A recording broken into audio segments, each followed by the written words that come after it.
Hola a todos, hola a todas. Bienvenidos a la quinta versión de la Arquitectura Film Festival, ArcFilmFest. Hoy día comenzamos con un interesante conversatorio sobre las ciudades en crisis. Hablaremos sobre nuestra visión latinoamericana, nuestra problemática nacional y todo en referido a nuestro contexto y demandas sociales y cómo impacta, digamos, estas demandas respecto a nuestro territorio y planificación. Nos acompañan en esta oportunidad tres magníficos invitados. Con nosotros está Paola Girón, urbanista, directora del Núcleo Milenio, Movilidades y Territorios, MOVIT, profesora asociada del Instituto Vivienda INVI y coordinadora del Doctorado Territorio, Espacio y Sociedad TES de la Facultad de Arquitectura y Urbanismo de la Universidad de Chile. Estudia la complejidad de los territorios urbanos, la producción situada de conocimientos y la movilidad como experiencia y parte de la vida cotidiana. Nos acompaña también Fernando Daulich, magíster en Intervención de Patrimonio Arquitectónico, MIPA, FAU, arquitecto académico de la FAU, arquitecto de la UHR, artista visual y coordinador de vinculación con el medio DEX de la FAU de Chile. También nos acompaña Francisco Venegas, realizador cinematográfico que desde el año 2009 es parte de la Cineteca Nacional en el Archivo y Programación, miembro del Comité Curatorial de la Red de Salas de Cine y tallerista de cine chileno. Ha participado como jurado en instancias nacionales y extranjeras. Bienvenidos a este conversatorio de ciudades en crisis. Antes de iniciar esta interesante conversación, quiero dejar con ustedes unos trailers que son parte de nuestra programación del festival y que darán contexto a este conversatorio.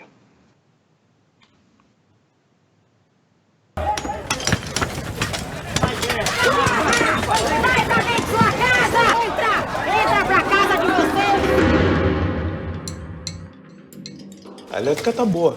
Bom, se não é elétrica, então é a bomba mesmo, né? E aí Pode inundar tudo isso aqui. Toda a minha vida eu fui num beijo ocupado. Pela primeira vez eu sinto que eu estou ocupando uma coisa. Moradores do 15º, olha A juíza, ela concedeu a reintegração de posse. O que quer dizer isso? Que vai ocorrer o despejo daqui a 15 dias. Calma, por favor. Eu, com 13 anos, eu fugi do Congo pela roda de avião. A gente já não está podendo nem cuidar de nós, os brasileiros, ainda tem que cuidar de refugiado do Congo, dos libaneses e palestinos. A luta é com vocês, não é para vocês.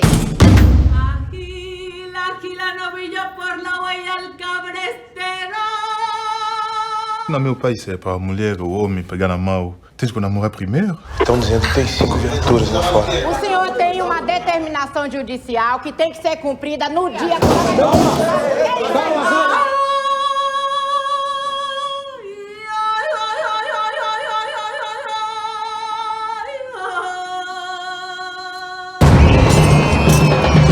Eu sou refugiado palestino no Brasil. Vocês refugiados brasileiros do Brasil. É hora da gente estar unido.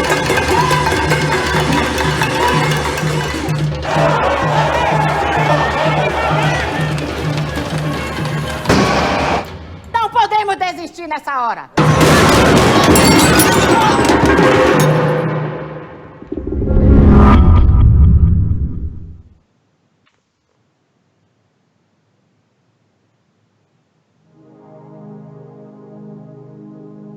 Mi padre a las 3 de la mañana me despertó y me dijo, vamos a invadir.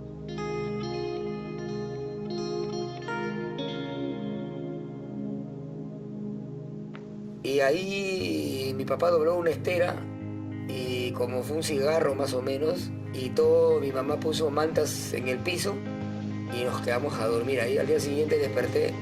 Cuando desperté habían más o menos 100 casas igualitas, dobladitas como un cigarro.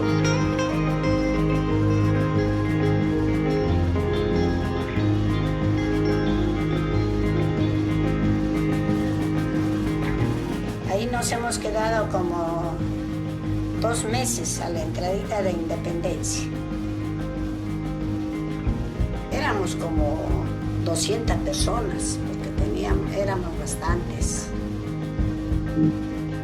El ermitaño anterior era mucho más social, era mucho más participativo.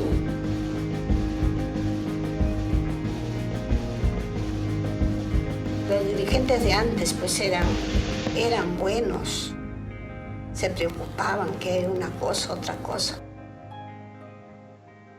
Cambiar las ideas desde un barrio hasta las cabezas más altas.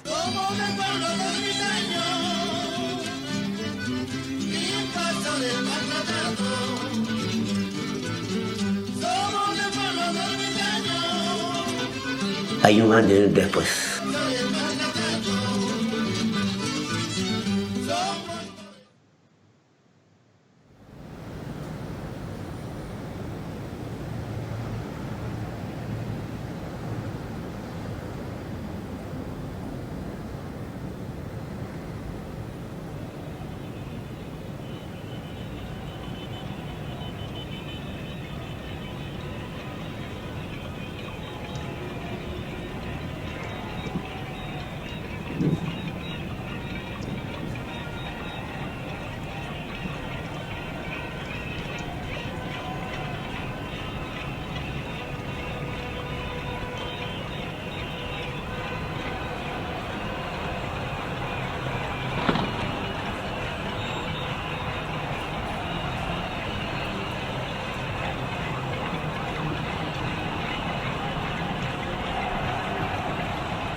Bueno, aquí vimos estos tres ejemplos visuales, ¿cierto?, de películas que están dentro del festival, que nos dan contexto a esta conversación. Vemos ahí reflejado una temática transversal a nivel latinoamericano. Vemos cómo está presente el problema de la vivienda urbana, cómo está presente la demanda de la planificación de esa vivienda urbana y, bueno, y cómo está sobreexigido hoy día también el espacio público. Quisiera yo entonces partir desde la perspectiva, una pregunta de la perspectiva profesional a Paola, y a Fernando.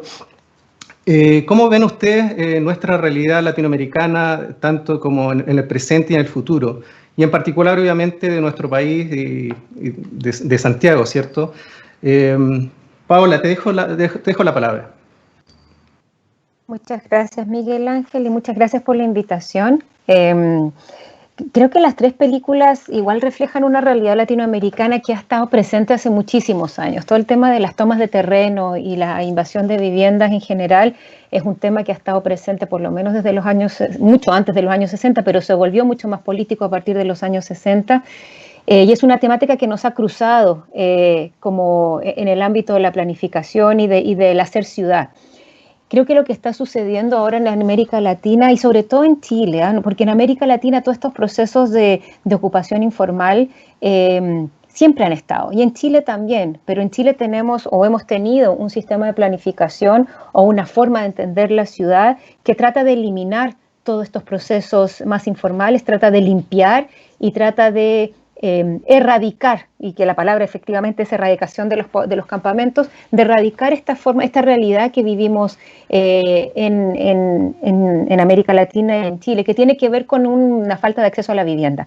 Pero creo que lo que está pasando en Chile, y refleja lo que está pasando quizás en otras partes, es que las personas quieren buscar otras formas de habitar.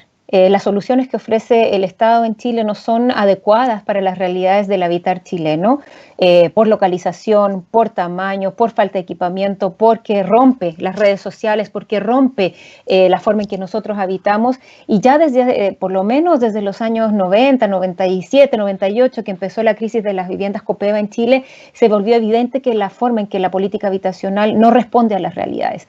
Entonces creo que lo que está pasando y que las dos realidades de Brasil y de Perú, en Brasil el movimiento de moradores, de pobladores ha sido muy, muy importante y han constituido un movimiento nacional y lo que ahí se plantea es una necesidad de habitar el centro, ¿no? De habitar edificios ya construidos. Aunque no conozco muy bien la película, pero me imagino más por lo que están mezclando ahí dos realidades, de brasileros que necesitan habitar su espacio y de migrantes refugiados que también necesitan un espacio para vivir. Y el habitar en una ciudad implica no solamente el dormir en un edificio, sino la cercanía y la posibilidad de acceder a lo que ofrece la ciudad. En el caso de Lima, que me imagino que es el segundo, tiene que ver con un proceso que siempre ha ocurrido, que tiene que ver con cómo nosotros habitamos estos territorios y cómo se requiere una forma de que la ciudad dé respuesta a estas nuevas formas de habitar. Y en el caso chileno, lo que ha estado sucediendo durante mucho tiempo ya, pero lo que ha evidenciado la crisis social que venimos viviendo desde el año pasado, la fecha que viene desde hace mucho tiempo, no solamente es el estallido a partir del 18 de octubre del año pasado, sino que es un conjunto de problemas que estamos viviendo como sociedad y que el tema del territorio y la ciudad no ha sido tan evidente y no se ha puesto como el eje de lo que cruza las demandas, pero lo que sucedió el año pasado a partir del alza del transporte, lo que evidenció es que las personas estaban cansadas con la forma en que nuestro habitar cotidiano, nuestra vida cotidiana se ve fragmentada por distintas políticas de empleo, de pensiones, de salud, de educación y que no son suficientes para poder llevar nuestra vida cotidiana. Entonces lo que ha empezado a suceder en el caso chileno es quizás volvernos más latinoamericanos, es reconocer esta complejidad de informalidad y de otras demandas que tenemos para habitar nuestros territorios que los expertos no estamos viendo. Los expertos en política pública, las autoridades sobre todo y los políticos no están entendiendo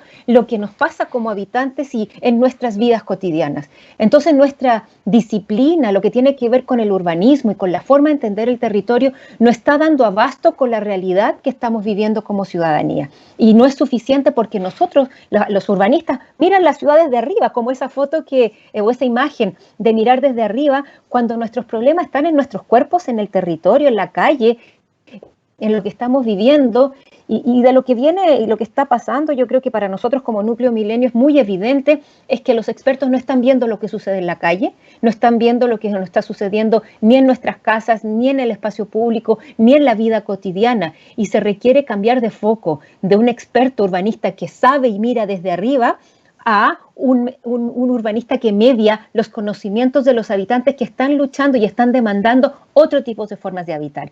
Y eso es algo que en América Latina sucede todos los días, pero en Chile nos estamos dando cuenta que es muy evidente la necesidad que tiene la ciudadanía de expresar sus conocimientos, sus saberes, sus exigencias, sus necesidades, y que ya es hora que nosotros, el resto, sobre todo los que estamos pensando en política pública, nos acerquemos mucho más y sirvamos de mediadores de conocimiento en vez de pensar que somos los expertos que sabemos lo que requiere la ciudad. Claramente no sabemos lo que requieren los habitantes y claramente lo que se viene en Chile, y ayer fue un momento muy especial en el caso chileno de aprobar una posibilidad de constitución distinta, de poder acercarnos de otra manera. Así es que yo creo que estas tres imágenes que ustedes mostraron dan una cercanía de las situaciones que estamos viviendo en América Latina, que nos podemos seguir copiando modelos de ciudad del norte, que no podemos seguir olvidándonos de cómo habitamos nuestros territorios, que tenemos una complejidad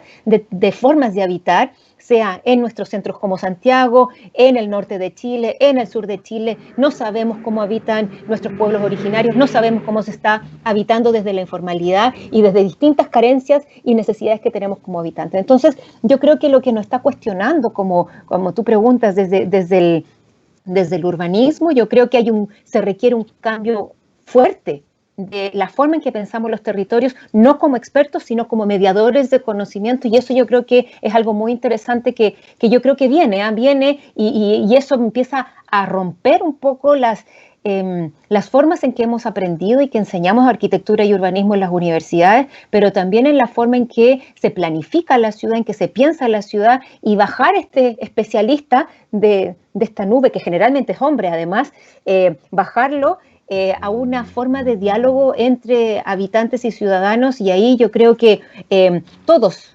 las mujeres, los niños, sobre todo los niños, los adultos mayores, toda la diversidad de habitantes que están en el territorio, es fundamental que empiecen a sacar la voz y escucharnos entre nosotros. Y eso, estamos en un momento en Chile muy emotivo y muy especial, pero yo creo que si no empezamos a reconocer que necesitamos reconocer los conocimientos que hay en el territorio, desde cómo nos movemos, cómo habitamos. No habitamos solamente una casa, sino que habitamos con todos nuestros cuerpos en toda la ciudad. Así es que ahí yo creo que hay un desafío importante, muy interesante lo que está sucediendo en Chile. Así es que vamos a ver qué es lo que viene, pero es un desafío muy fuerte para la disciplina del urbanismo hoy, y que entrar en diálogo con otras disciplinas. Gracias, Paula. Fernando, desde tu perspectiva, ¿cómo compartes esta visión? Tengo una tentación disciplinar, pero también tengo otras tentaciones para intentar explicar algunas cosas y abrir un campo de la disciplina cuando, en rigor, los arquitectos tendemos a ser un poco más endogámicos, en el sentido de pensar de que las soluciones son de los profesionales especialistas.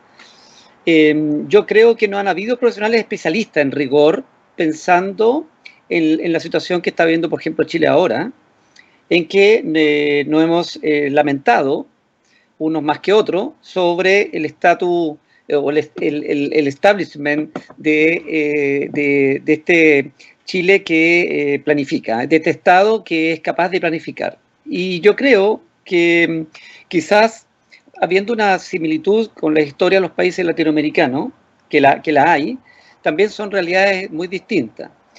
Yo creo que el Estado chileno tiene una precariedad institucional, pero todos los estados latinoamericanos la tienen, y tiene una precariedad democrática, en el sentido si están construyendo ciudades verdaderamente democráticas, para que el relato sobre las necesidades y lo que corresponde a las responsabilidades del Estado y las responsabilidades individuales, en el caso chileno siempre se le ha atribuido más bien responsabilidades individuales.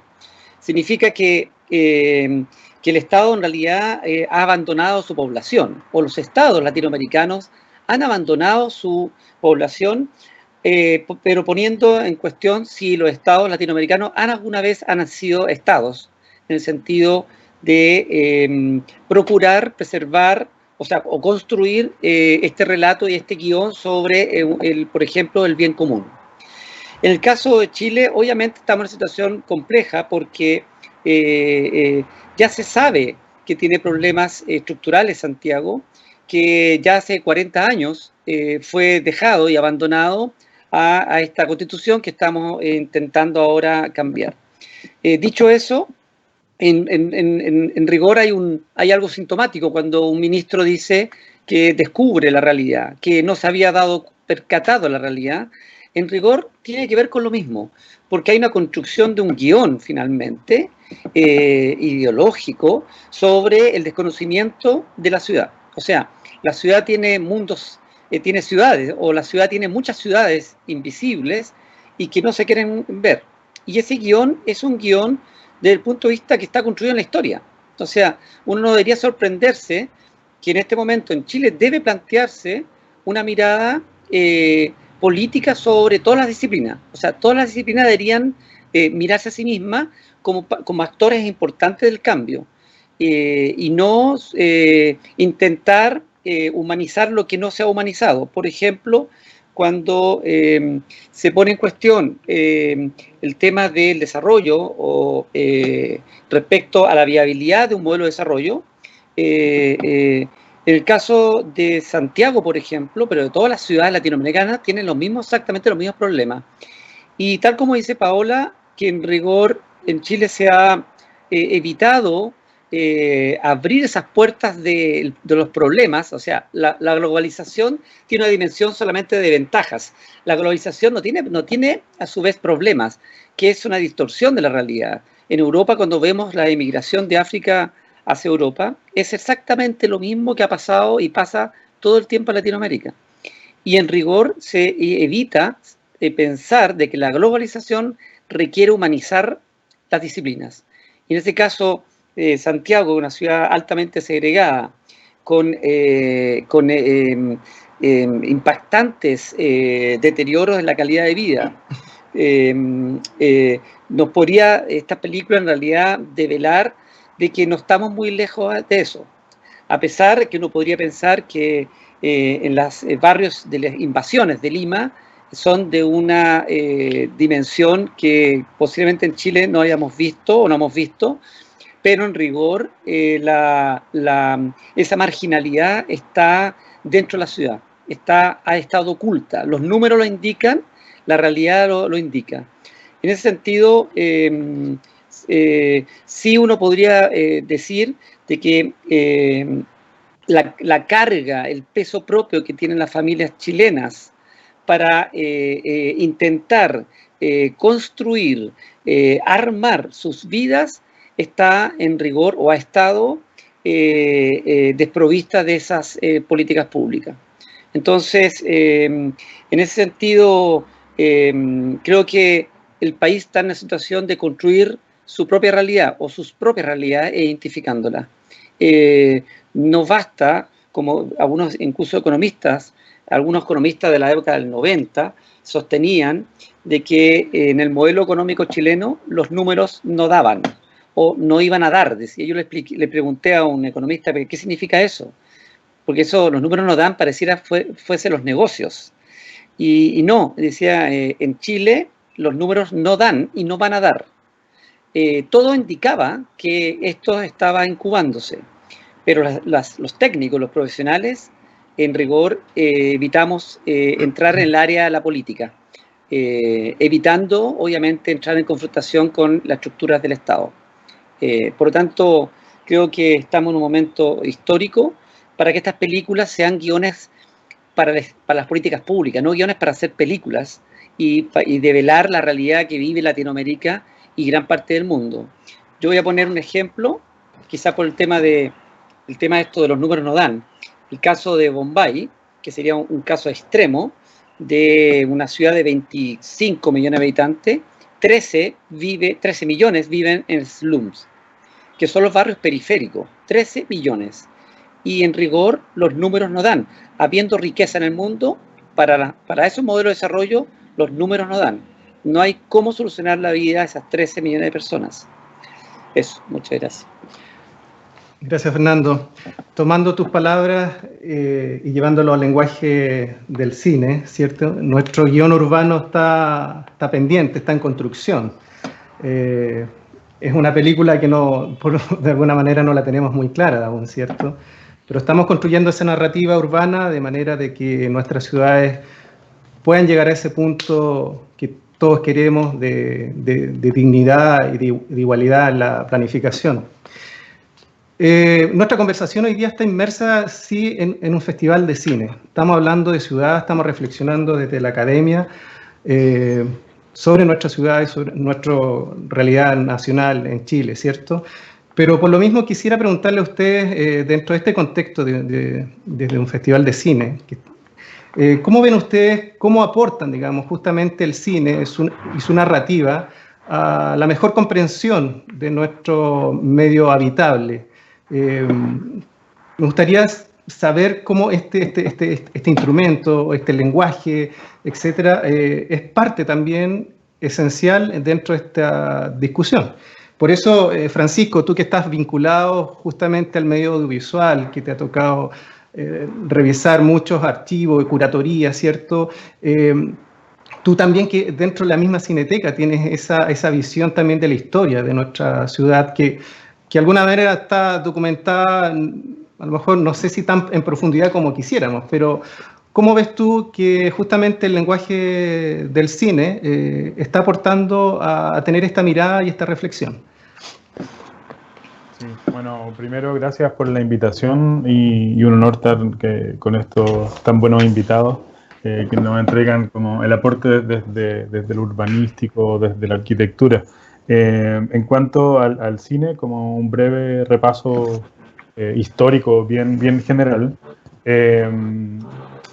sobre todo desde el audiovisual y desde el cine que se realizó en los 60 o fin de los 50, el cine ha tratado de, o por lo menos ha hecho, un relato también de este espacio como periférico, a partir de las tomas de terreno, con los documentales que hizo Rafael Sánchez, el cura Sánchez, que era un cura jesuita, que tenían una preocupación ahí alta como en estos espacios de periferia de la ciudad, en los campamentos, y películas como Las Callampas, que muestran el traslado de la población que vivía alrededor del Zanjón del Agua y cómo se transforma esto en la historia, en uno de los documentales más épicos encuentro yo, sobre una toma de terreno y una instalación urbana ya más establecida. Ellos desde la Universidad Católica trabajan este espacio fílmico que tiene que ver con esas comunidades, con ese espacio, con esa gente, y desde el trabajo que estaban haciendo también ahí los jesuitas, como en terreno. Y por otro lado, esa es como una escuela, digamos, del audiovisual. Y por otro lado está el cine experimental de la Universidad de Chile, que es un cine mucho más político, que va un poco más, digamos, al choque, en mostrar las realidades de este país, realidades que no estaban siendo vistas en el cine ficción de la época. Entonces ahí aparece el documental como el espacio de registro, de fotografiar un momento, una situación y una realidad, en este caso urbana. Entonces ahí están estas dos escuelas que uno, al ponerlas en contexto una tras otra, va encontrando una realidad sobre cómo se está construyendo también esta ciudad moderna de Santiago. Los espacios periféricos y también las tomas de terreno. Entonces, desde ese lado es bien interesante cómo el cine también va capturando momentos históricos.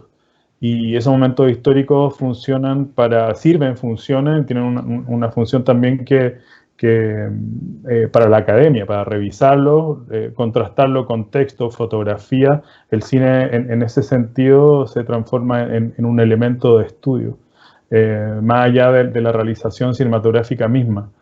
Y desde como ese punto de vista, desde este cine de los 60, que es mucho más social, que está preocupado de eso, empiezan a aparecer una serie de documentalistas también que van creando un poco la historia del país, a partir también de los espacios de ciudad. Y luego hay un salto raro. Bueno, entre medios está el golpe de Estado, dictadura, donde la producción cinematográfica es cancelada casi completamente.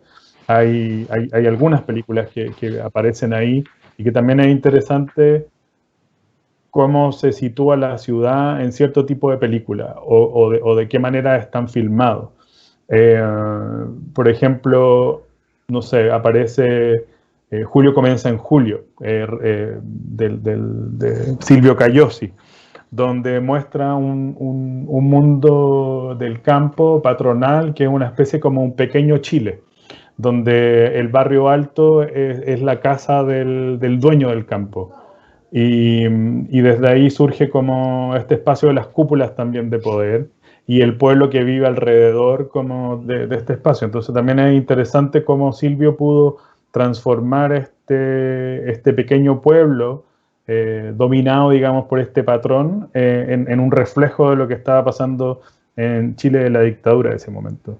También hay una película que dirige Claudio Di Girolamo, que es Sexto A, 1963, que es una ficción realizada en el 85, donde la dictadura, digamos, estaba siendo súper feroz en las calles y Claudio se arriesga a hacer una película en interiores, filmada en muy pocos espacios exteriores, donde retrata lo que estaba pasando en ese momento en el país con los detenidos desaparecidos. Entonces, él sitúa espacios físicos de la ciudad que eran donde se encontraba la gente en ese momento. Entonces, y luego, claro, estos son ejemplos bien generales y bien amplios, pero luego uno ve la carencia o el espacio habitado en el cine con una película que hace recordar también a lo que pasó ayer, a la votación de este nuevo plebiscito, que es Calugo Menta, que es la película que inaugura el periodo como post-plebiscito en Chile, donde hay una cierta esperanza, pero que no es muy creíble, digamos, desde los personajes, donde hay unos intentos de transformar este espacio periférico en un espacio habitable, amable para los que están ahí. Pero ellos saben que no va a ser así. La gente que le ofrece ponerle pasto a la cancha o hacer juegos para los niños saben que no lo van a lograr. Entonces son promesas falsas y que quedan registradas en una película de ficción en este caso, donde uno ve a todos estos personajes, el Nicky, a sus amigos y a todo el mundo, como tratando de habitar este espacio sin ni un cuidado también de su entorno, y donde las promesas empiezan a seguir una tras otra y nunca son reales. Y claro, desde ahí uno va viendo cómo el espacio urbano se va apoderando también de las realizaciones que hay en Chile, donde se olvida un poco el espacio periferia, el espacio de otro entorno de ciudad, que es rescatado en los últimos años con realizadores que vienen también de estos espacios, que conocen los lugares, que han vivido en poblaciones. Entonces me parece interesante también como el avance desde este cine como social de los 60, hecho por personas que venían universitarios, estudiosos, que estaban trabajando en esto, a un cine actual que viene desde gente, jóvenes que han vivido estas realidades, han estudiado cine y luego plasman en su obra o en su filmografía estas realidades, como es el cine de la Carolina Adriasola con José Luis Leiva, o sea, Sepúlveda, perdón, que ellos viven en el espacio como periférico de la ciudad, lo retratan y uno de esa manera puede conocerlo también. Entonces, cómo la ciudad se habita, cómo se muestra, también viene a partir de dónde vienen estos cineastas y cuál es su realidad y cómo la exponen. Entonces uno nota mucho cuando un cineasta no conoce la realidad, un poco como Mañalich, que no tiene calle, digamos, que no ha habitado la ciudad en esos entornos. Y uno ve muy claramente cuando otros sí lo tienen. Y creo que ahí se diferencia un poco la ficción del documental, como en el entorno ciudad. Interesante, Francisco. O sea, ¿y tú puedes reconocer ahí un cierto lenguaje transversal de nuestra historia a través de estas producciones que parten un poco documentando más académicamente y después vemos un salto a la ficción, ¿cierto? Los años 80, 90, por ahí. Pero siempre se mantiene una problemática que subyace, ¿cierto?, en todas estas producciones audiovisuales. Sí, claro. O sea, hay un entorno de la ciudad que es visto o no visto desde el cine, pero que está ahí.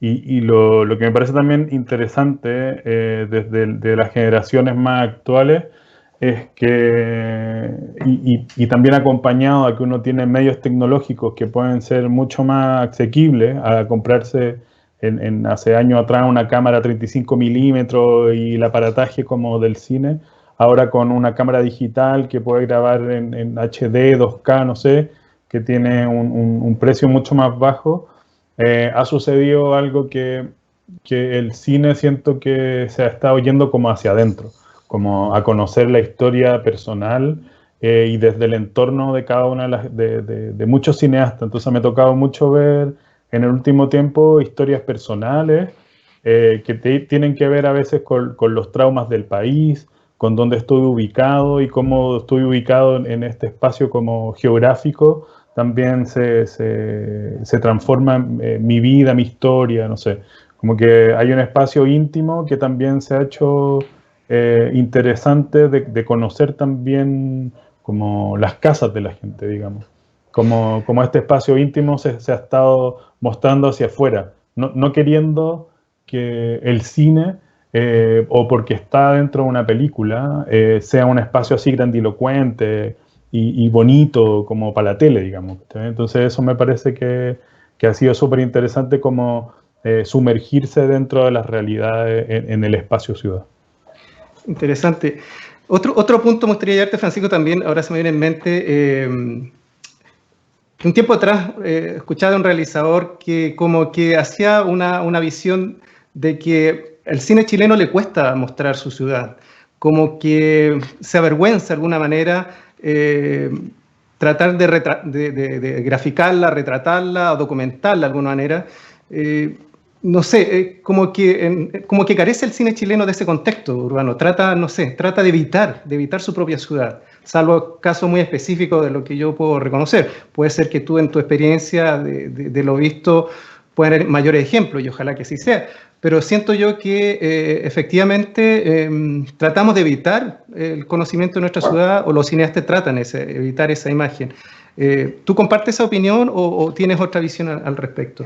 Sí, o sea, la comparto totalmente. Y uno tiene ejemplos claros de películas, y que son películas icónicas a veces y que mucha gente ha visto.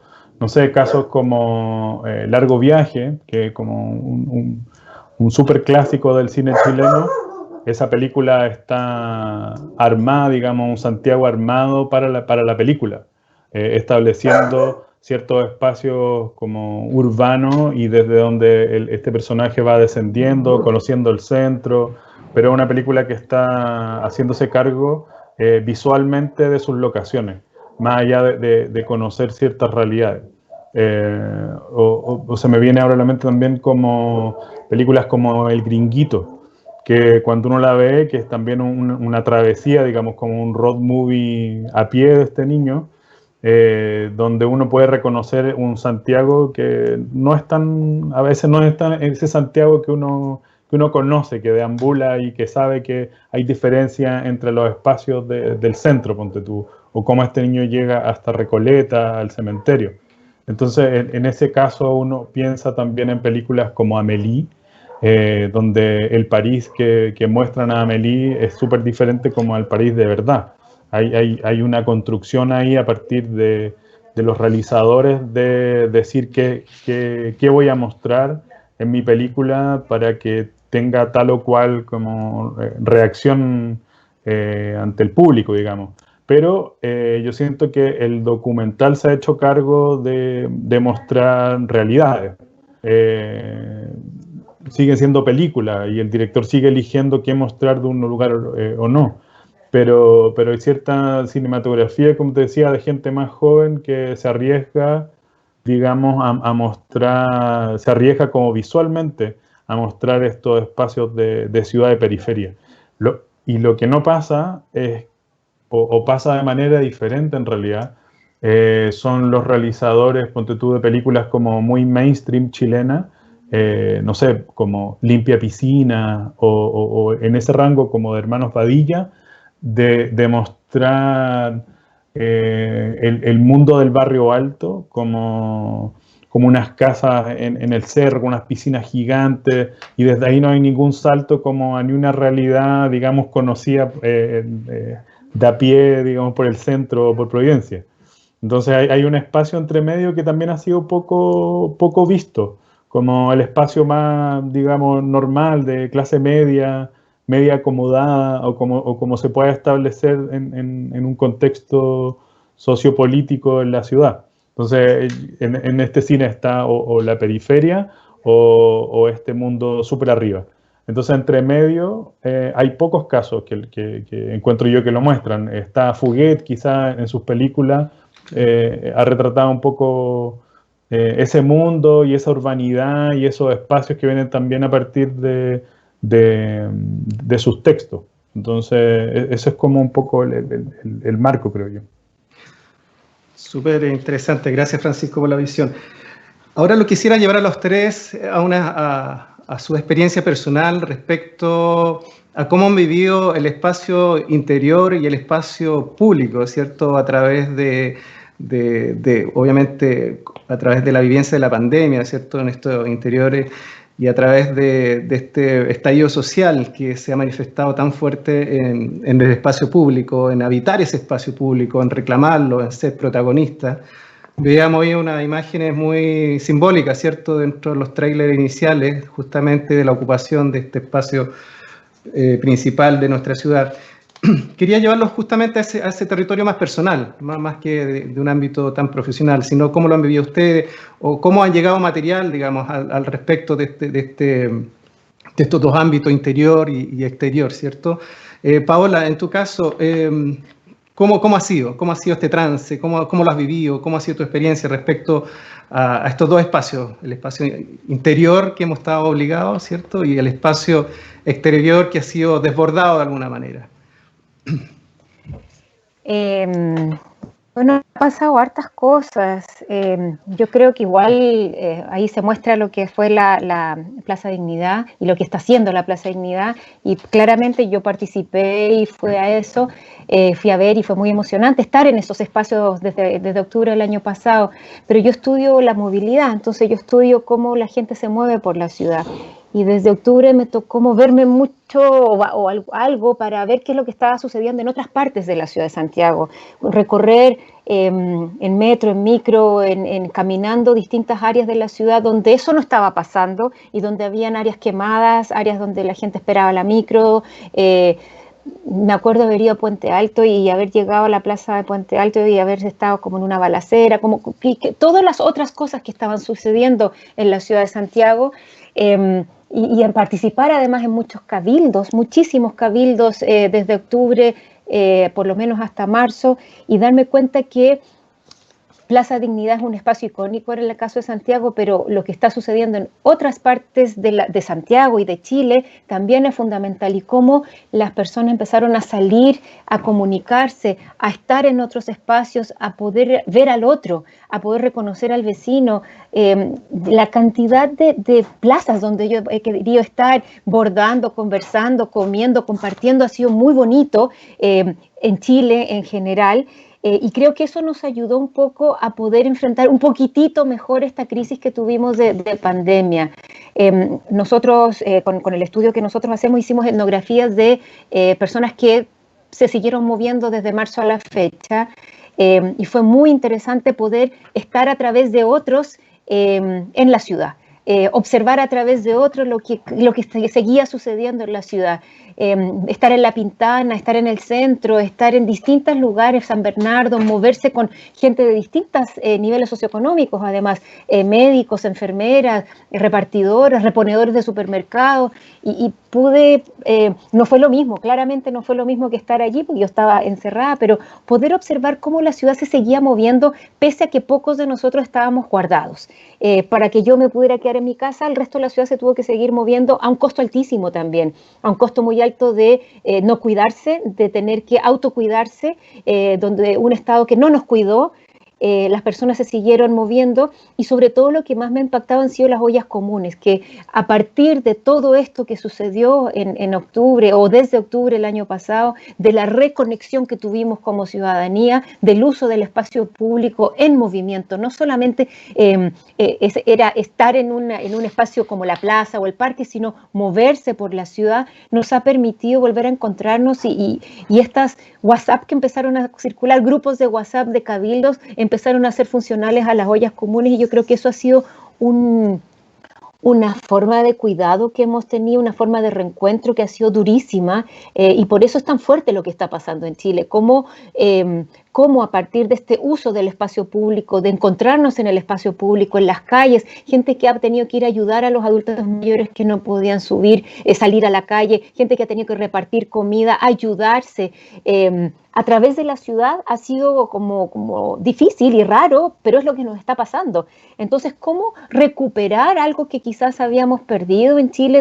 Nosotros, yo siempre digo, cuando uno va a Uruguay o a Argentina o a otras partes, se da cuenta lo neoliberales que somos en esta mirada tan individual que tenemos. Las respuestas son todas para fragmentarnos y rompernos y resolver la vida de manera individual, pero lo que ha estado pasando en Chile es un redescubrimiento de lo colectivo y lo colaborativo. Y eso es difícil porque no sabemos cómo hacerlo, y estamos reaprendiendo a partir de las tecnologías, a partir de estas nuevas ciudades que estamos reconociendo, cómo volver a habitar estos espacios, armar una cosa distinta que no tenemos. Así es que para mí ha sido un proceso complejo, duro personalmente, pero también en términos colectivos, pero le veo esperanza. Le veo mucha esperanza a lo que viene. perdón, pero también a poder recuperar unas formas de poder habitar en otras maneras, de poder cuidarnos, poder autocuidarnos, poder reconocer al otro y ocupar la ciudad de otras formas, hacernos propios, hacernos partícipes de la ciudad. Quizás después vamos a hablar con cómo podemos trabajar otras formas de representación, pero algo que dijo Francisco, que tiene que ver cómo nos situamos, cómo nos situamos en la ciudad y en los territorios donde vivimos y podemos observar desde lo que somos y no desde lo que queremos ser. Esa piscina, esas imágenes que tú cuentas, ¿no? De esta ciudad de Santiago que ve, eso no es Santiago. Y cómo nos volvemos a situar desde lo que somos, que tampoco somos Londres, no somos París, no somos Dinamarca, no somos Copenhague, no vamos a tener esas ciclovías, no vamos a tener esas viviendas, y somos lo que somos, y con mucho orgullo también poder volver a reconectarnos con esas formas de habitar. Claramente tenemos formas precarias, claramente tenemos déficit, claramente tenemos ciudades incompletas, mal hechas, hechas para algunos y no para todos. Y para mí esta forma de entender cómo nos movemos en la ciudad, nuestra experiencia cotidiana de movernos es fundamental, porque muchos han seguido moviéndose. Entonces este espacio público que para algunos era como vacío, ¿no? Para mucha gente ha sido muy importante, y para otros, los que se quedaron adentro, también mucha violencia, mucho hacinamiento, muchas mujeres que han tenido que asumir dificultades inmensas de cuidados, de violencias, de cuidados que no se veían. Entonces sí, ha sido un desafío importante, pero yo le veo, no sé qué nos va a pasar ahora, no sé cómo el desconfinamiento se ve duro también, porque volver a las ciudades también es complejo. Para algunos, otros han estado todo el rato afuera y las mascarillas lo hacen posible también para muchas personas. Francisco, desde tu experiencia personal, digamos, ¿cierto? ¿Cómo has vivido esta ciudad? ¿Cómo has vivido tu espacio interior y tu convivencia, digamos, con este espacio público exigido? Y también de cómo ha sido tu realidad en cuanto al medio audiovisual. ¿Has recibido material, registro? ¿Cómo se ha movido justamente lo audiovisual en este año tan raro, ¿cierto? De pandemia y demandas sociales. Sí, bueno, ha sido un año súper raro porque en términos audiovisuales hubo como que se volcó el mundo audiovisual hacia las calles. Gente que conozco que trabaja en audiovisual ya en tiempos post, digamos, estallido social, ya dejó de tener trabajo. Entonces hubo mucha gente que sacó su equipo, sacó las cámaras y se fue a registrar lo que estaba pasando afuera. Y en ese sentido hay una... Que me encanta porque va a haber una cantidad de registro tan amplia de audiovisual en momentos en Plaza Dignidad o en alrededores de lo que pasó, que yo creo que si viene alguien con una gran tecnología podría hacer unos mapas audiovisuales 3D, no sé, como que tengo así unas alucinaciones de cómo se logró registrar ese momento de tantos lados, que uno puede hacer una cartografía audiovisual en la circunferencia ahí de la plaza, que es bien alucinante en términos como audiovisuales. Viendo hace poco tiempo el documental de La Cordillera de los Sueños de Patricio Guzmán, sin ánimo de spoiler, aparece un gran documentalista, en realidad, alguien que ha registrado los movimientos sociales desde los 80, que es Pablo Sala, que trabajó con la gente de Ictus, trabajó con Chasquer en algunas cosas, y él se ha mantenido registrando lo que pasa en la calle desde, no sé, desde mediados de los 80, punto todo, hasta ahora, y su casa es un mar de cintas, discos duros, que habitan de unos registros documentales de la calle y de las manifestaciones más grandes del país. Y le preguntaban a él qué es lo que diferenciaba la protesta o la manifestación de los 80 hasta ahora. Y él dice, básicamente nada, solo que cuando yo saco la cámara para grabar un plano de algo que está pasando, me aparecen 10 celulares encima del lente. Entonces hay como una un sobreregistro, digamos, de lo que está pasando. Y en ese sentido, hasta ahora solo he visto 2 películas sobre el estallido como documentales. Yo esperaba que en un momento iban a realizar como una gran película de lo que pasó. Pero yo creo que eso no va a ser así. Van a ser las miradas personales las que van a ir construyendo lo que pasó en ese momento, o las miradas específicas, y vamos a seguir, no sé, lo que pasó en esta esquina, con un plano fijo durante 4 meses. Y entonces, desde el punto de vista audiovisual, hay esta gran cantidad de cosas que estuvieron pasando en un momento y que estaba siendo súper efervescente. Y de repente, ¡pum!, pandemia. Todo el mundo adentro, todo el mundo guardado, cómo salir, cómo no salir, y la gente del audiovisual también se quedó como sin trabajo, digamos. Y yo, como decía Paola, también soy de los afortunados que me quedé en la casa y sigo en la casa y no he salido en estos, no sé, 7 meses que van de pandemia. Y que en este tiempo me he dedicado a ver películas, básicamente. Como de los diferentes lados que me toca ver, ha sido bien enriquecedor también tener un espacio, hablando ya solo como en términos personales y de poder estar en la casa, de sentarme a ver películas, digamos, como a ver lo que está pasando. Y también en el poco tiempo que ha durado la pandemia, digo poco tiempo en términos de realización audiovisual, ya he tenido la oportunidad también de ver un par de documentales, sobre todo sobre el proceso como de la pandemia, de cómo es, volviendo un poco a lo que hablaba antes, cómo es registrar el espacio personal, pero ahora desde la imposibilidad de salir de este espacio, como que se te acaba el set de grabación en la puerta de tu casa y de ahí para afuera ya no hay vida. Entonces he visto un par de documentales también interesantes, he visto un par de cosas argentinas que han registrado como el proceso, digamos, de vivir como los supersónicos, básicamente. Entonces, igual es interesante. Y lo que me preocupa a mí, como hablaba Paola, de las preocupaciones de este tiempo post-pandemia, lo que más me preocupa es poder volver a tener el espacio sala de cine. El que vuelva a existir este espacio y el momento de sentarse en una sala oscura, compartir este espacio como con otra gente en silencio a ver una película. Entonces, me preocupa eso, porque uno ya se ha ido acostumbrando a ver todo en la tele, digamos, en Netflix, y que ese sea nuestra pantalla de cine.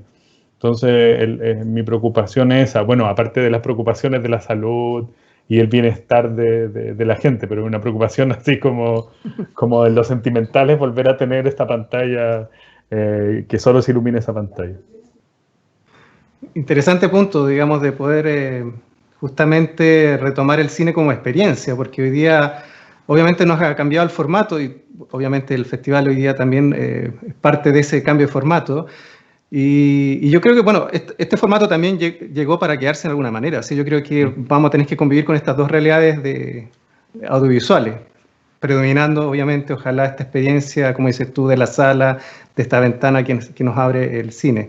Interesante que lo que se nos viene también en cuanto al registro y sus resultados, ¿cierto?, de realizadores profesionales y tanto los amateurs también.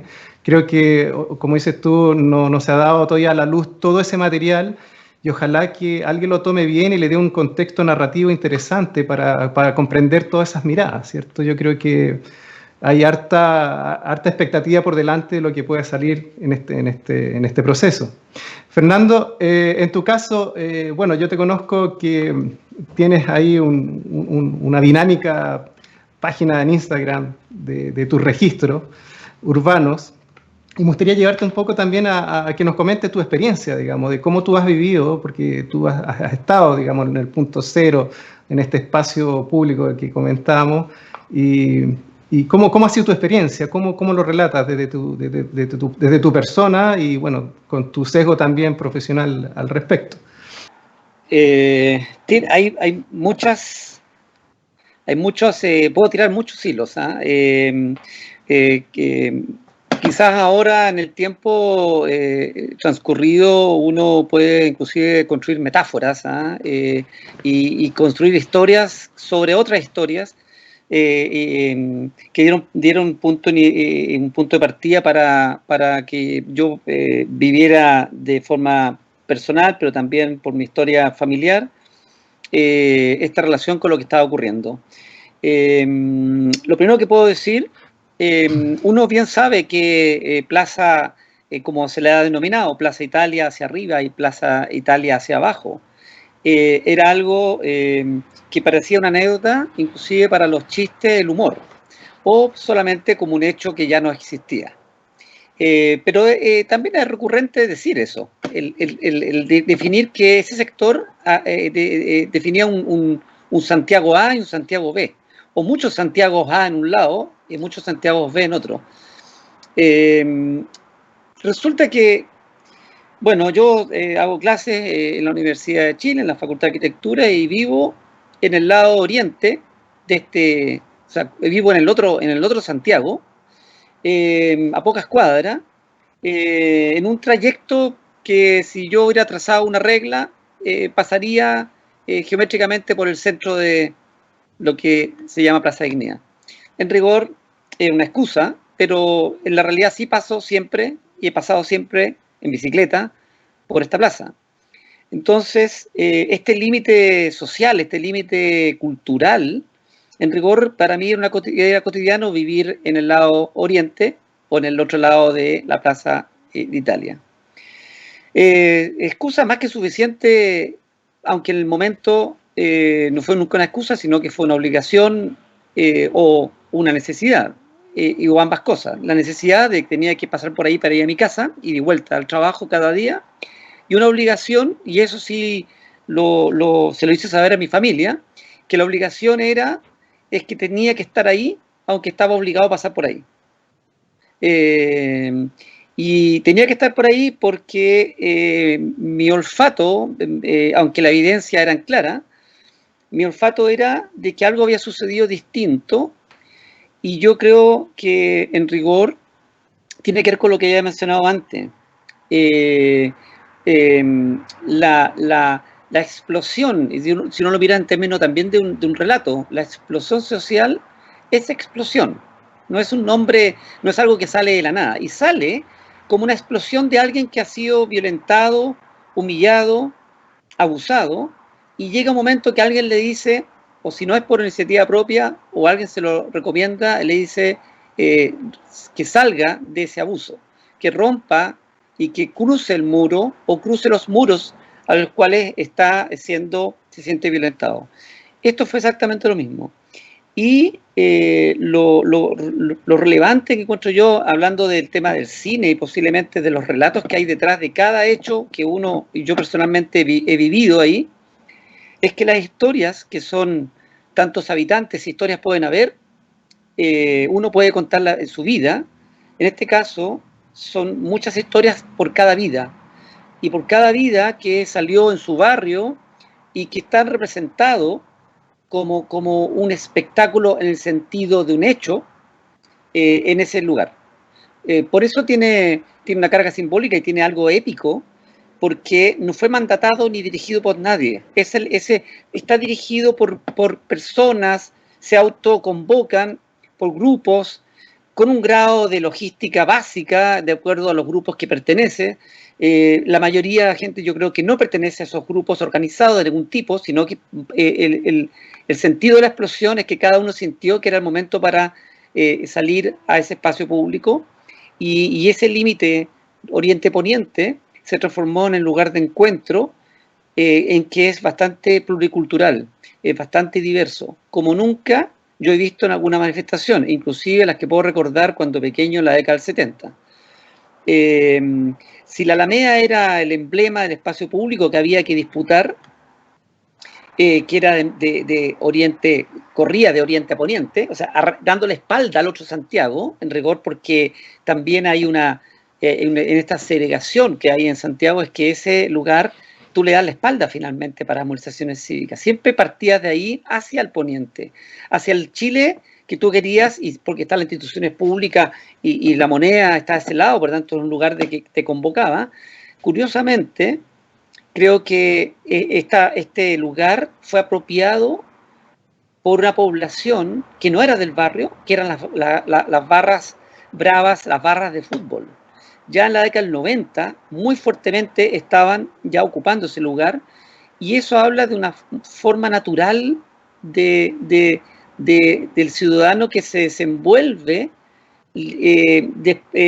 rompiendo esas barreras finalmente. Y esta Plaza Dignidad, y yo lo digo ahí en el sentido de mi registro, que no hay un proyecto, creo que fui armando ideas mientras iba sacando fotos, aunque mi propósito, si bien era registrar, mi propósito fue participar. Por eso también me llegaron palos y por suerte un balín no rompió mi antiparra, sí golpeó. A mi edad me encontré con chicos de 15, 14, 13 años del Sename, hablé con ellos y era una experiencia como nunca había vivido. Cosa que, bueno, estuve 122 días todos los días, 122 días que me llevó inclusive a registrar esas historias que se iban perdiendo en los muros de esa vestimenta que empezó a tomar cuerpo en ese sector. Una de las cosas más impresionantes es ver un pedazo de papel de 3 centímetros o 4 centímetros pegado en un muro con carteles o con imágenes muy grandes, diciendo el dolor, contando el dolor, su propia historia sobre el hecho de por qué estaba ahí. En los registros que tengo de ya unas décadas, siempre la cartelería era parte de una manifestación organizada y la secundaba cartelerías individuales que eran mucho menor cantidad. Ya el 2010 empezaron a aparecer una cartelería individual, de familia o de personas.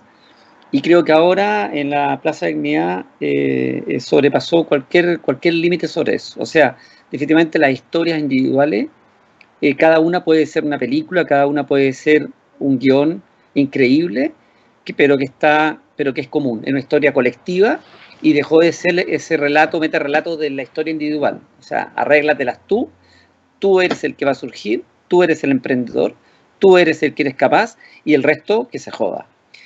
En ese sentido, creo que lo que ayer en una medida se da inicio y concluye en alguna medida también una dimensión de lo otro, nadie sabe cómo sigue, en el sentido de creo que efectivamente la ciudad habló desde ese abandono. Los ciudadanos hablaron de ese abandono, manifestaron ese abandono. Y el otro tema en cuestión es el tema de la violencia sobre el espacio público. Yo tengo unas imágenes ahí que hablan de esta constructor de institucionalidad república sobre un espacio público, y este lugar fue rebautizado y ocupado de una forma en que pone en jaque ese espacio público institucional. Así que esto no sé si puedo mostrar una foto ahora, una imagen o en otro momento. Si quieres unas breves imágenes para ilustrar tu historia sería interesante. Ahí está. Sí. Ahí está, ¿se ve? Eso.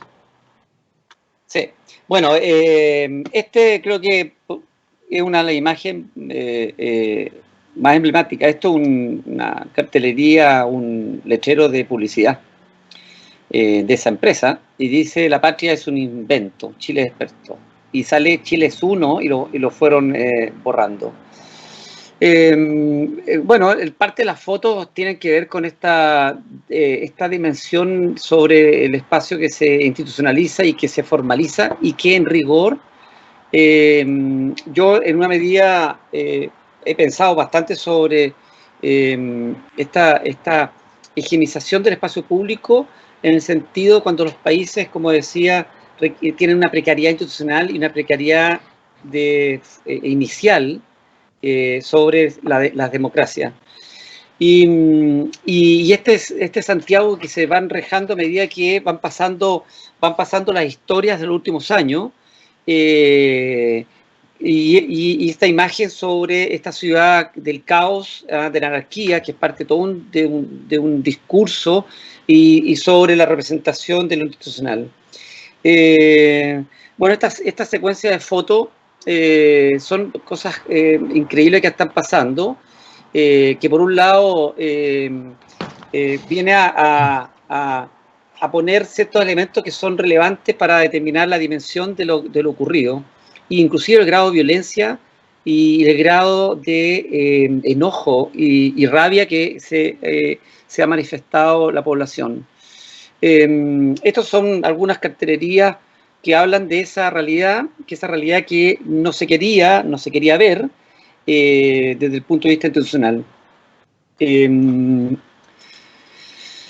Bueno, ¿cuál es donde hace esto, detona todo un tema, sobre todo las nuevas generaciones? Que yo lo viví de otra forma, pero tenía que ver con la representación de estas fuerzas especiales o esta militarización tan alejada de este postdictadura y que se hace presente en el espacio público. De un acto de violento, de enojo y repudio a lo que ha ocurrido en Chile o está ocurriendo en Chile, creo que pasa una fase 2 cuando, por esa naturaleza de los estados, de proteger obviamente posible eventual situación de caos que pueda ocurrir en la ciudad. Y eso es natural, el miedo que provocó, y de hecho nos provocó a todos, yo estando ahí, sobre hasta dónde puede llegar esto. La ciudad se empieza a abandonar y se empieza a aparecer, bueno, varias imágenes que son bien, bien sintomáticas. Este espacio que es la Plaza de la Dignidad aparece realmente invadidas por fuerzas especiales. Y todo este aparataje lo único que hace es acentuar un conflicto sobre un espacio que quiere ser una medida ocupado. Por ahí había una frase de una persona que decía: nosotros hemos sido ocupados, hemos vivido en un país ocupado. ¿Por qué yo no puedo ocupar este lugar? Y eso hablaba en una medida de una cosa muy básica sobre el derecho sobre el espacio público, aún en situaciones de crisis como esta. Después de esa dimensión institucional, la dimensión militar y policial del espacio público para proteger y volver a higienizar, cosa que se ve hasta ahora, toma ribetes distintos cuando hay víctimas, y sobre todo las generaciones jóvenes que no la habían vivido de la forma como estaba ocurriendo, y entonces la población empieza a apropiarse del espacio público y también empieza a representar eso es lo que estaba ocurriendo. De diversas formas existen intervenciones urbanas, la calle, no hay espacio que no sea intervenido. Y eso, en rigor, pone una dimensión distinta en el sentido de esa pancarta oficial, sino que esto definitivamente es una ocupación en toda su verdadera dimensión. Después está el tema de que en la vida pública, y se hizo también masivo, esto de los voluntarios ayudando a los heridos, o esta imagen de posibles edificios que se puedan ir dañando. Bueno, aquí aparecen varios elementos que son realmente significativos, y sobre todo el caso de Catrillanca, que empieza a tomar cuerpo a medida que pasan los días. Y eso, bueno, se plasma principalmente en el GAM, pero lo más llamativo, encuentro yo, es que la relevancia o la importancia del reconocimiento de los pueblos originarios empieza a tomar cuerpo y empieza a hacerse común día a día en todos los elementos que se van exponiendo en la ciudad. Las intervenciones urbanas, el querer contar, el querer decir, se transformó en un verdadero modo de comunicación, algunos más organizados, algunos más creativos, otros menos creativos, no importa. Lo relevante era comunicar con mucha creatividad y con mucha espontaneidad y con una capacidad de respuesta que yo tampoco lo había visto en otras manifestaciones. Personajes de la historia de Chile relevantes afloran, salen de libros, salen posiblemente de muchos olvidos y se transforman en íconos para una u otra forma de comunicar lo que está ocurriendo. Catrillanca en su diversa manifestación pasa a ser un ícono también. Y bueno, y esto que va increciendo y que se va transformando, como diría, no hay nadie que se salve. Definitivamente, todos estos hechos de incendiar las iglesias, que tiene obviamente situaciones encontradas entre la defensa de un patrimonio o el desconocimiento del mismo. El no reconocimiento como un patrimonio o es un reconocimiento de un patrimonio institucional. Es un tema que creo que se va a discutir o se va a estudiar más a fondo a medida que pasa el tiempo. Bueno, todo el tema de las tesis, que fue todo un acontecimiento a nivel mundial, que empieza a tomar cuerpo. Esta imagen de estos tótem construidos por un artesano de San Bernardo que se enamoró de esas figuras indígenas y las instaló frente a la Plaza Dignidad. Duraron algunos meses hasta que las sacaron, las rompieron una y después las volvieron a instalar, pero las sacaron nuevamente. Los personajes de la historia, que si bien son públicos, son de un ámbito, se puede decir, limitado, no reconocido a nivel nacional, sino que son reconocidos más bien por la población de forma más bien natural. La multiplicidad de banderas de Chile y del pueblo mapuche ha sido realmente relevante.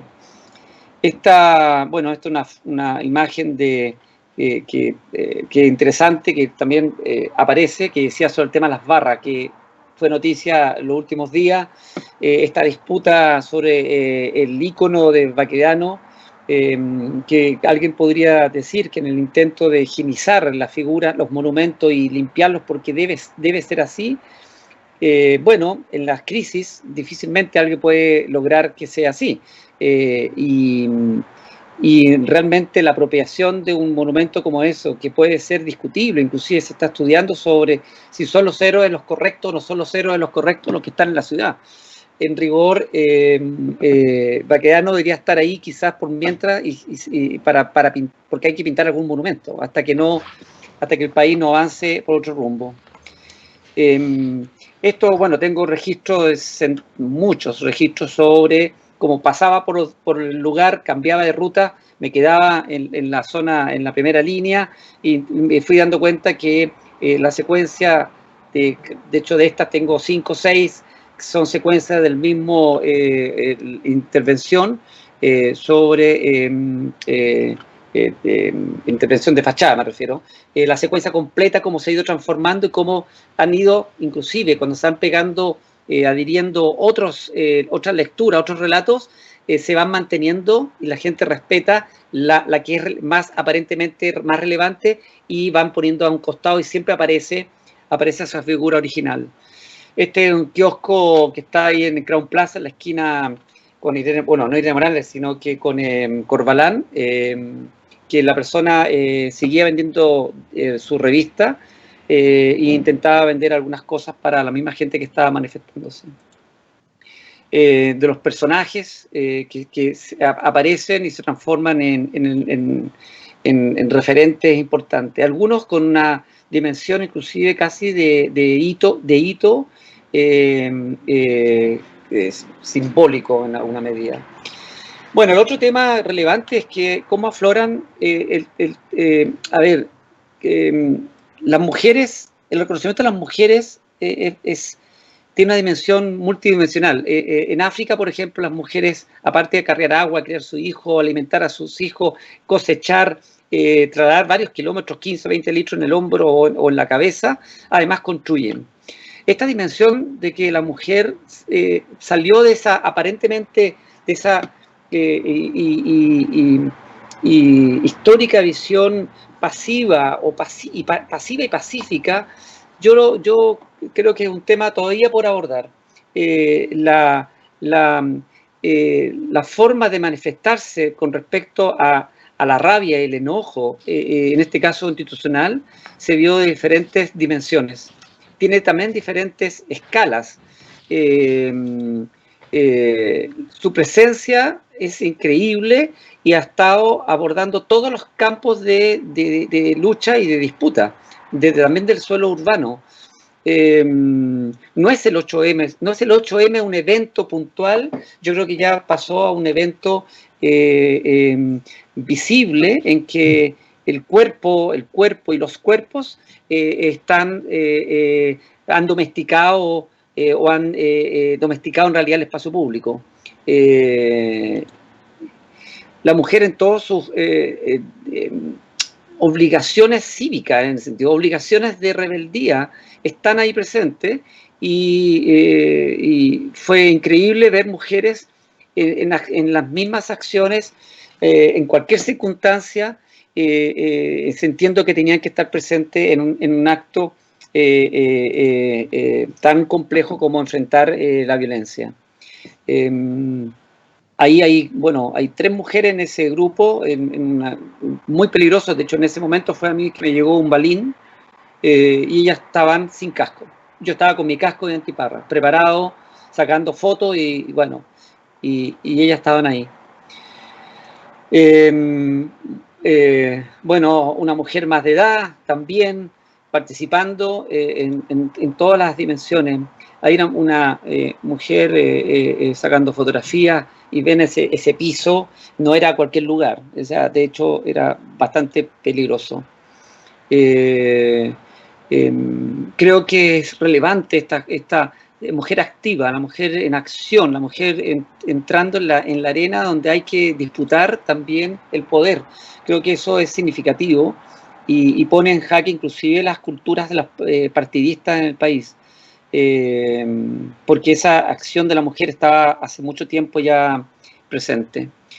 Esta persona con problemas, con un tema de discapacidad, una persona casi de misma edad, también agotada, descansando. Después se notaba que venía en su momento del trabajo. Todo esto, idea de construir muros, este muro invisible de Plaza o de Vicuña Maquena y de Plaza Dignidad hacia el oriente, el poniente, en rigor se suma la construcción de estos muros y bloques que cada vez que los ponen los terminan saliendo y rompiendo. Los personajes públicos que van también transformándose, siendo intervenidos, pero manteniendo la historia original.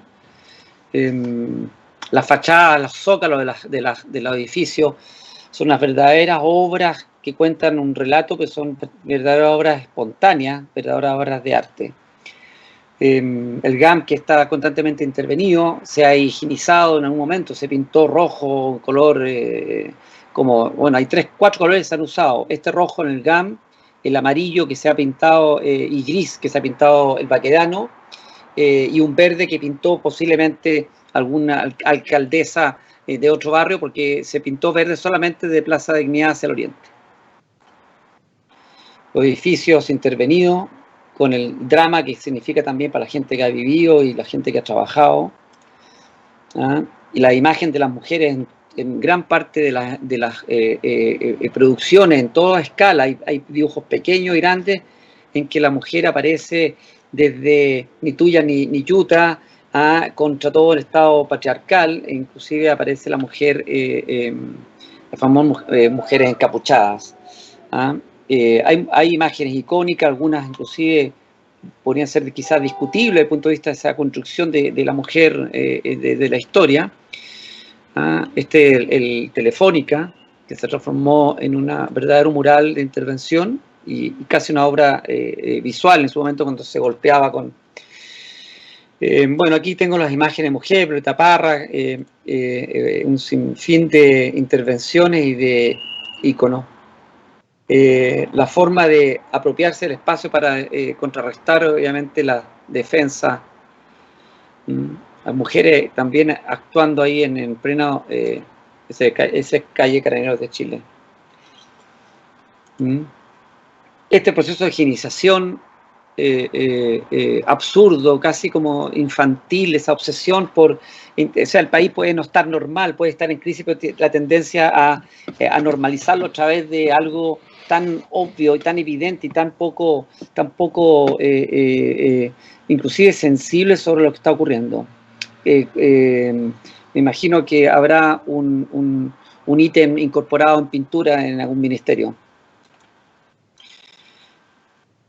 Iglesias intervenidas. Bueno, hay muchos textos y declaraciones que son realmente impresionantes. Este otro, bueno, esto tengo unos 7, 8 más, que es el monumento a Manuel Rodríguez en Plaza Bustamante, la que hay una escalera, es cómo se ha ido transformando, pero sí se mantiene la mano con la pintura, parte todavía presente ahí. Esto tiene que ver con, bueno, famosa esta bandera negra, que en realidad aquí la invisibilizo al blanco, sobre las banderas de Chile que están puestas en Providencia para que la gente relate y cuente su historia. Los vestigios, la intervención de apropiación de Baquedano, una y otra vez. La bandera de Chile de la Facultad de Derecho al fondo, ese está en un ángulo real, y termino rápido, y las múltiples imágenes de Baquedano, y termino con esta, que es todo un tema sobre los lugares icónicos, lugares que tienen una carga simbólica y que son parte de los espacios en disputa de este sector, y sobre las víctimas han quedado y quedarán, creo, como puntos importantes de la ciudad. Algo que se ha visto en lugares inclusive por otros hechos que no son de violencia de Estado, sino que es violencia, o actos de dolor y tragedia de otra dimensión, también se mantienen eso como parte de la cultura y de identidad también urbana. Y por último termino con esto. Sí. Ahí está. Muchas gracias. Súper interesante, Fernando, tu aporte visual, tu registro, ¿cierto? Es interesante también cómo dentro de esta conversación hemos navegado desde un panorama tan amplio, ¿cierto? De una problemática tan común que la latinoamericana, ¿cierto? De su problema de vivienda, planificación, hasta una conversación tan íntima y de registros tan íntimos, tan nuestros, digamos, que hemos visto en estos momentos. Yo creo que la pregunta o el análisis de Ciudad en Crisis es muy amplio y el tiempo nos queda muy corto, ¿cierto? Pero como festival nosotros quisimos abrir justamente esta pequeña puerta de generar una reflexión de qué está pasando en nuestro medio latinoamericano y en nuestra ciudad en particular. Para ir concluyendo este interesante conversatorio, quisiera plantearles algunas preguntas finales, sobre todo referido al ámbito en el cual nos estamos moviendo dentro del festival, ¿cierto? Y quisiera preguntarte, Paola, ¿cómo ves tú, desde tu ámbito profesional, el uso del cine o del registro audiovisual como una herramienta válida, tanto para el ámbito profesional tuyo de la investigación, ¿cierto? Y del ámbito académico? ¿Es una herramienta que tú ves posible de utilizar? ¿La utilizas? ¿Cómo lo ves tú? Bueno, muchísimas gracias, Fernando. Están hermosas las fotos, está muy bonito tu relato, además muy fuerte lo que está pasando en Chile para la gente que no conocía.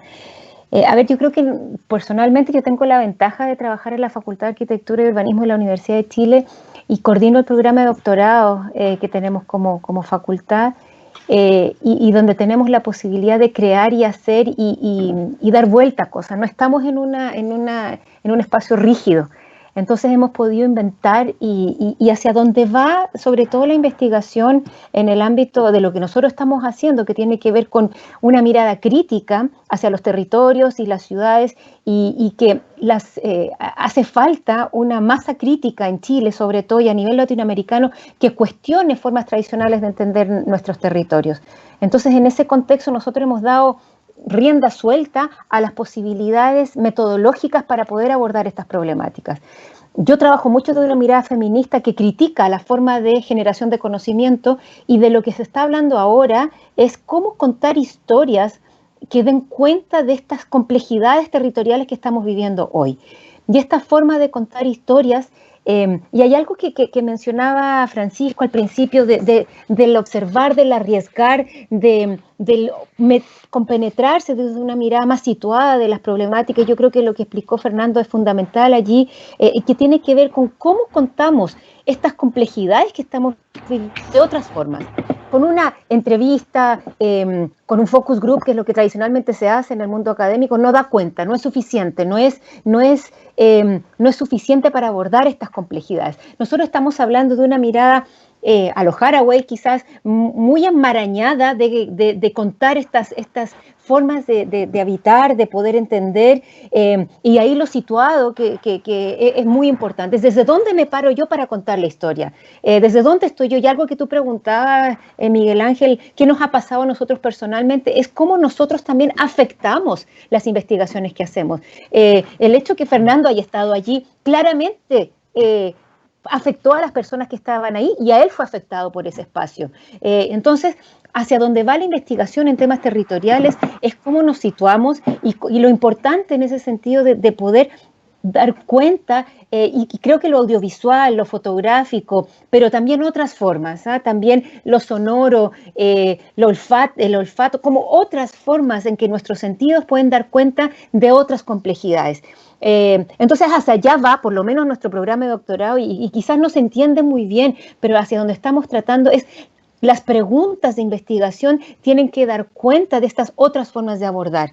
Entonces, si la pregunta tiene que ver sobre la experiencia, si tiene que ver cómo habitamos, si tiene que ver sobre formas más complejas de entender estos territorios, claramente las metodologías van a ser distintas. Y ahí no es solamente hacer un documental que podría hacer, sino cómo usar estas formas de que nosotros hablamos de una forma afectiva, es decir, algo que para poder dar cuenta de algo muy complejo, que las palabras no son suficientes, que el texto escrito no es suficiente. Y ahí entonces estamos probando mil cosas, muchísimas cosas. Nuestros estudiantes están innovando. Nosotros la próxima semana empezamos un curso sobre metodologías enmarañadas para la investigación de hoy en día. Tenemos cineastas, tenemos fotógrafos, tenemos gente que surce, que borda, que cocina, formas en que los drones o arquitectos que están probando distintas cosas. Entonces, cosas muy raras para algunos, pero en nuestro contexto, en una facultad de arquitectura donde no es arte, es investigación académica, pero también yo creo que ahí el arte ha sido fundamental, porque el arte sí tiene un cuestionamiento muy fuerte hacia lo público, hacia lo que está sucediendo en la sociedad, y quizás la arquitectura ha sido un poco más débil en eso. Así es que para nosotros la forma en que el arte aprehende las complejidades sociales y la forma en que la investigación más tradicional también cuestiona y pone teoría, nosotros estamos tratando de hacer una mezcla de cosas. Así es que todas estas formas son súper bienvenidas, mezcladas, probadas, probando, innovando. También mezclamos mucha etnografía, antropología, con formas más, quizás más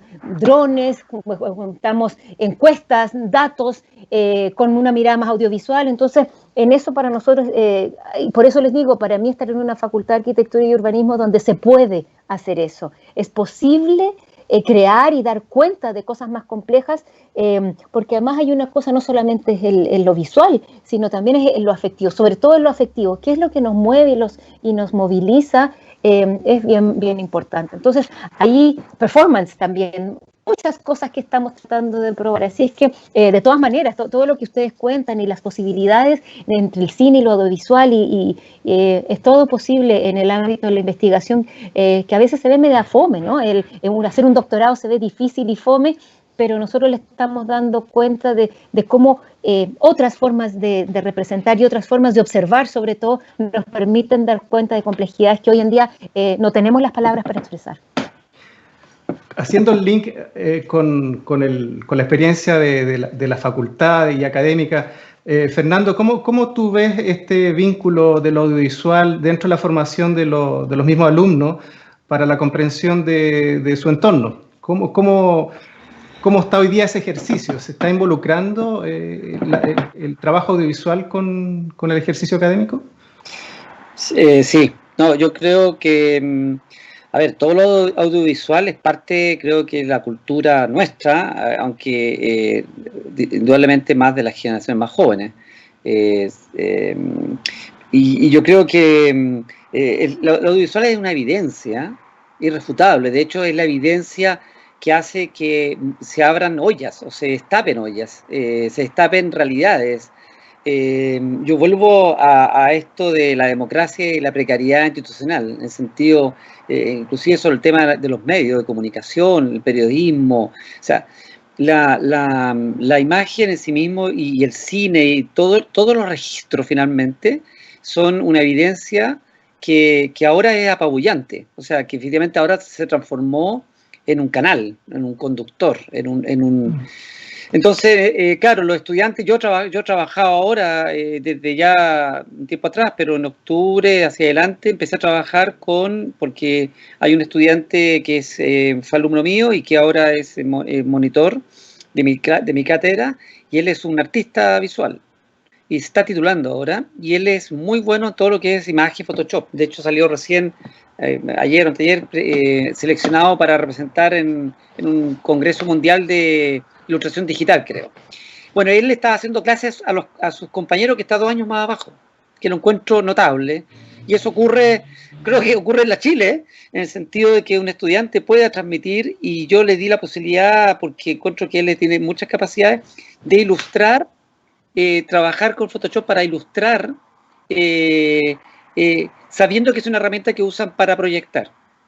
Por lo tanto, la herramienta que se usa para proyectar, al cual se aporta en la construcción de imágenes, que va relacionado con la arquitectura propiamente tal, generalmente para maquillar arquitectura, e inclusive para producir un efecto contrario a la realidad, porque lo que estás haciendo es construir de nuevo ese imaginario higienizado, que es algo que yo a mis estudiantes les inculco, que en rigor ellos son intérpretes y actores, y tendrán que ser actores sociales desde el punto de vista de la arquitectura. Y las ilustraciones digitales las hemos desarrollado para la pandemia, para el 18 de octubre. En ambos casos, ellos han trabajado en reconstruir o armar un Santiago en esas dos realidades.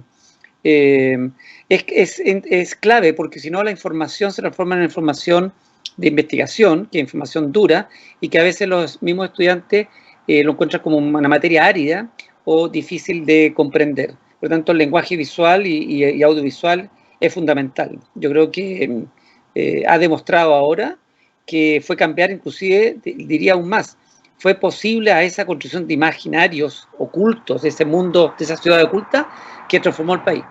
O sea, porque no fue un líder, ni un político, ni alguien que guió a una masa ignorante o ávida de guías, sino fue la misma población que construyó su propio relato, más bien visual que escrito. Lo escrito ya estaba escrito, la historia ya estaba escrita, y la población lo hizo visual, lo hizo un gran acto, una obra de teatro, una gran película, un gran documental, una gran obra de arte, que es la contribución de cada persona. Creo que en ese sentido el guión y muchos guiones están ahí. Así que sí, yo creo que Francisco, cuando planteaba qué es lo que queda por hacer, yo nunca he visto tantos fotógrafos y fotógrafas con una máquina fotográfica que yo la envidio, porque tenían unos lentes increíbles. Yo ya al final estaba sacando con celular fotos, porque mi cámara, después de tantos años, murió con los gases lacrimógenos y todas esas cosas. Así que el registro creo que va a haber material para todas las disciplinas. Creo que va a haber material para la medicina, para las leyes, para la ingeniería, para la economía. Para todo. Y para todos. Bien.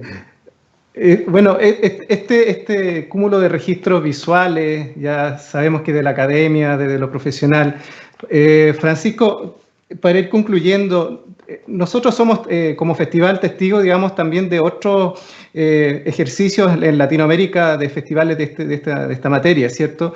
Desde tu rol audiovisual, ¿cómo ves tú el aporte que pueden hacer estos festivales específicos justamente en la comprensión de nuestra ciudad y cómo festivales específicos pueden ir abriendo, digamos, una pregunta, una visión, ¿cierto? ¿Son necesarios, es un aporte congregar este conjunto de obras audiovisuales de diferentes índoles, ¿cierto? En un mismo paraguas? Sí, de todas maneras. A mí me encantan los festivales específicos, digamos, como que tienen una temática, porque nada, el cine desde el audiovisual puede entrometerse y capturar o registrar tal cantidad de realidades, hitos, historias o circunstancias, espacios físicos, espacios de ciudad, que claro, para mí es súper interesante poder encontrarme con un festival que sea de cine y arquitectura, con un festival en Santiago que sea de cine y música, con festivales ahora que hay, no sé, de cine para niños, como Ojo de Pez u otro, o la muestra de cine indígena, donde uno ve también las realidades, cómo están expuestas a partir de realizadores de pueblos originarios mostrando su realidad, la realidad de otros pueblos, y en ese sentido la variedad de festivales específicos o para grupos, digamos, y desde ahí si se puede ampliar a espectadores, a un público más amplio, también me parece que es re interesante. También para los pares, y para los pares, digamos, audiovisual en este caso, pero también para otros profesionales de otra área. Entonces, cuando uno junta a arquitecto, urbanista y lo enfrenta al espacio audiovisual, ver cómo desde el audiovisual o las herramientas del audiovisual pueden transformar ese registro en estudio, en formas de construir la ciudad nueva, de pensarla de otras maneras. Me parece que, claro, que es totalmente necesario. Hay una cantidad infinita de audiovisuales. Ustedes mismos en el festival tienen películas de otros países donde se cruzan también las realidades con la realidad chilena. También es un espacio de encuentro para que los realizadores vean y encuentren ahí también locaciones, historias de Latinoamérica y de Chile, así que me parece muy interesante y que se mantenga el festival. Así es, eso esperamos. Gracias, Francisco. Bueno, quiero agradecerle en nombre del Arc Film Fest en su quinta versión, Paola, Fernando, Francisco, por su tiempo, por su aporte a esta interesante conversación, que si bien el tiempo fue largo, pero es un pincelazo de todo lo que conlleva justamente nuestro tema de ciudad. Conjunto con agradecerles, quiero dejarles invitados a nuestra programación del festival este año, que se viene muy diversa y justamente abordan visualmente los temas que aquí hemos hablado. Muchas gracias. Muchas gracias. Gracias. Gracias.